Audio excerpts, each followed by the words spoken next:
꼬꼬무 대한항공 KAL-902편 격추사 걸러온 창규 기장과 이근식 항법사 탑승자 귀국 영상. 1월 18일 꼬꼬무 방송 격추의 시대 마이너스 1978 어느 생존자의 기억 대한항공 902편 격추 사건. 때는 1978년 4월 20일 프랑스 파리에 사는 박춘길 씨 가족은 서울행 KAL-902편 비행기에 올랐고 장거리 비행이 낯선 지 칭얼 때는 2살 난 아들 동욱이를 달래려 엄마는 창문 밖을 보여줬습니다. 그런데 구름을 구경하고 있던 엄마와 동욱의 시야에 다른 비행기가 지나가는 모습이 보였습니다.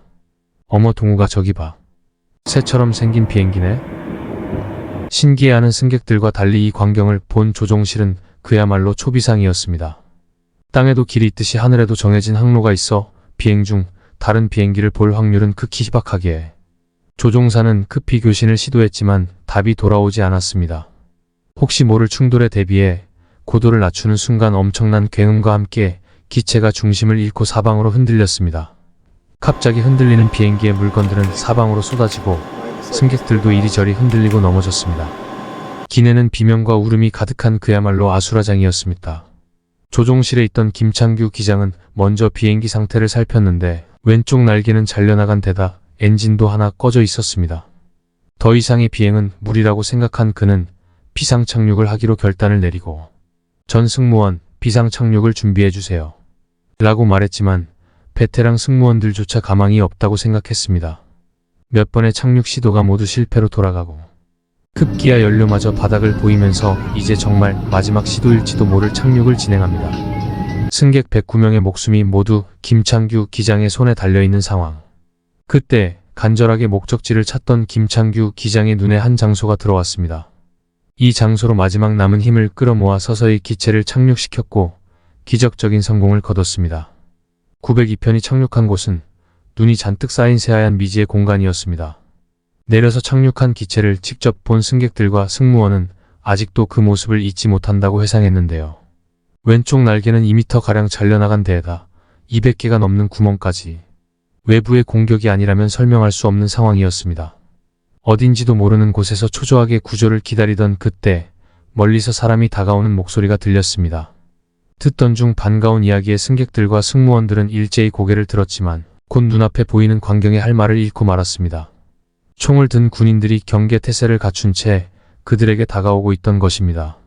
모두의 희망을 절망으로 바꾸게 한 그 군인들의 정체는 무엇이었을지 누구도 예상치 못했던 사라진 KAL-902편의 위치, 그리고 이 이야기를 직접 꼬꼬무에 전달해준 제보자의 생생한 증언이 공개됩니다. 사건 정리. 사고 8개월 전 사진. 1978년 5월 1일 귀국 중간 경유지인 스톡홀름 공항의 김창규 기장 가운데와 이근식 항법사가 있죠. 1978년 4월 20일 프랑스 파리. 오를리 공항을 이륙해 앵커리지와 도쿄를 거쳐 서울로 향하던 대한항공 902편. 보잉 707 여객기가 북극 상공에서 갑자기 방향을 크게 꺾어 소련의 무르만스크 방향으로 비행하는 일이 발생합니다. 조종사와 항법사는 지금의 항로가 맞는지를 두고 다투었지만 기체가 어디로 향하고 있는지 파악하지 못했고 시속 900km로 비행하는 기체는 순식간에 소련 영공으로 진입하고 말았습니다.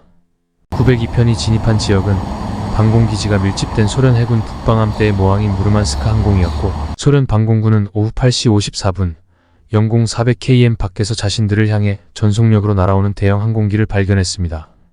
이들은 레이더에 잡힌 미확인 기체에 25분간 무전을 시도했지만 별다른 반응 없이 그대로 영공을 넘어오자 9시 11분에 수-15 요격기를 긴급 발진시켰습니다. 소련의 발표에 따르면 알렉산드로포소프 대위의 수-15TM이 영공 침분 5분 만에 대한항공 902편 조종석에 가까이 접근해 기체를 좌우로 롤링하는 등 따라오라는 신호를 보냈지만 902편은 이를 무시하고 핀란드 쪽으로 급격히 기수를 선회에 달아나려 했다고 합니다. 그래서 이를 보고하고 격추허가를 받아 9시 42분에 미사일을 발사했다고 말했습니다.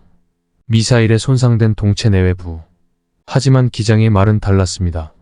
그는 수-15TM을 발견한 뒤 기체 외부의 항법 등을 모두 켜고 속도를 줄여 지시에 따르겠다는 신호를 보냈고 국제공용 비상주파수 121.5mHz로 계속 접속을 시도했지만 수-15TM가 아무런 반응을 보이지 않은 채 미사일이 발사되었다고 말했습니다. 나중에 밝혀진 바에 따르면 수-15TM는 UHF-3030MHz 대역 무전기만 설치되어 있었다고 합니다. 일본인 승객 오오타니 기시오가 대한항공 902편 기내에서 촬영한 알렉산드르 보소프의 수-15tm. 당시 일본인 승객 시오자키 세이코는 수-15tm.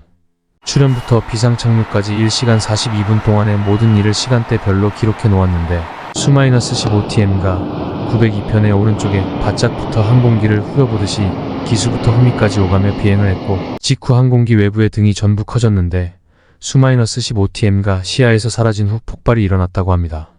보소프가 발사한 R-60 빈펠 열추적 미사일은 첫 발은 빗나갔고 두 번째 발은 왼쪽 날개 끝을 맞춰 4m가량이 떨어져 나가면서 파편에 의해 동체에 구멍이 다수 생겨났습니다. 그리고 이때 미사일 파편에 머리를 맞은 한국인 승객 방태환 36세 대우건설 리비아 건설 본부 차장 좌석번호 24이 현장에서 사망했고 어깨와 오른팔에 중상을 입은 일본인 승객 스가노 요시타카 31세 좌석번호 23호는 불시착 후 소련군의 구조 중에 과다출혈로 사망하고 말았습니다.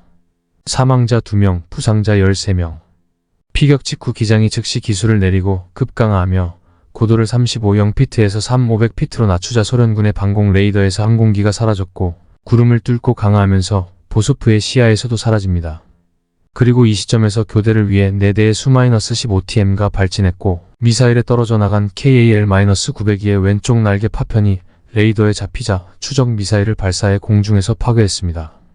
10시 45분 902편을 발견한 수-15tm는 아프리칸다 군공항으로 착륙을 유도하던 중 얼어붙은 코르피아르비 호수를 발견하곤 강제 착륙 수-15tm의 날개로 계속 눌러 착륙하라는 의사를 전달했다고 함시켰습니다.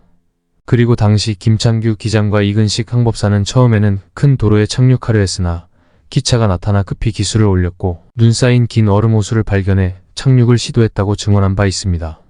승객을 가득 태워 무거운 대형 여객기에 미사일을 맞아 한쪽 날개 끝이 잘린 상태에서 마찰력이 거의 없는 얼음 호수 위에 야간 비상 착륙을 성공한 건 기적과도 같은 일이었고 이건 김창규 기장의 뛰어난 조종 실력 덕분이었습니다. 승객들이 머물렀던 장교 클럽의 2018년 모습, 식사를 제공받는 승객들의 모습, 비상 착륙 후 승객들은 불 꺼진 비행기 안에서 2시간 동안 떨며 앉아 있었고 이후 소련군이 나타나 공포에 떨었지만 다행히 잘 대해주었다고 합니다. 소련군은 비행기에 올라 승객들의 여권을 거둔 뒤 대형 헬리콥터를 동원해 캠 지역의 군사도시로 부상자, 여자, 아이들을 우선시해 이동시켰고 따뜻한 장교 클럽의 남녀로 나누어 숙식을 제공했습니다.